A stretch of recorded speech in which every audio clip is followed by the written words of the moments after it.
Hello guys! Ito yung mga dapat natin aabangan sa Batang Quiapo na paganda na talaga ang pangyayari ng teleseryeng ito. So ito ngang si Pilar at si Olivia gagawin ang lahat para sa kanila mapunta ang ari-arian at kayamanan ni Gustavo.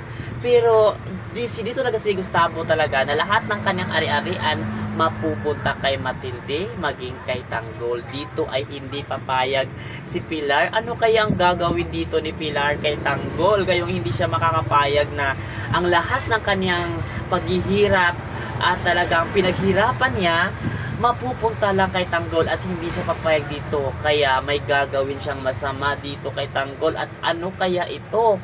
Kasi kahit sino naman siguro, 'di ba?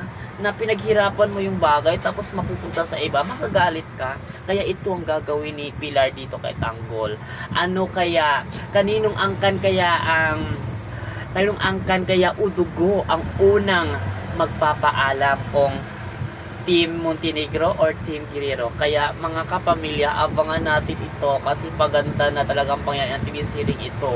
Sana talaga ay wag muna kunin si Ramon. Parang delikado si Ramon Montenegro mawala dito guys, kasi hindi naman siguro mamatay si Tanggol kasi siya ang bida dito sa TV-series ito. So delikado si Ramon, sana wag siya.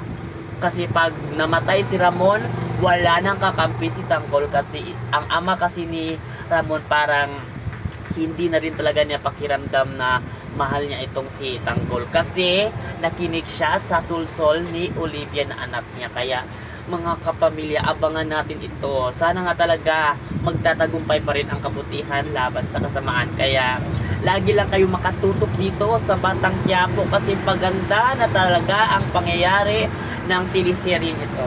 At yun lang guys, for more updates, lagi lang kayo makatutok sa video na ito at sa channel na ito. Yun lang, maraming salamat!